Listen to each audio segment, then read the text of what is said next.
कि आपकी असेंबली भी अगर साथ में हो जाए, क्योंकि रियासत जम्मू कश्मीर के ऊपर एक बोझ बन जाता है इलेक्शन का, ताकि वो बोझ कम हो जाए कि आपने इलेक्शन करवाना है आगे,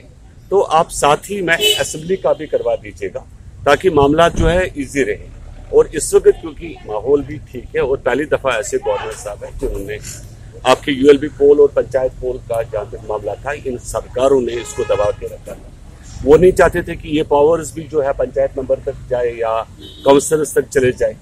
यहाँ तक कि जितनी भी जो भी सरकार का मामला था, सभी पीडीपी एंड नेशनल कॉन्फ्रेंस के लोगों ने अपने घर में ही बंद करके रखा था। और जिसको चलो एक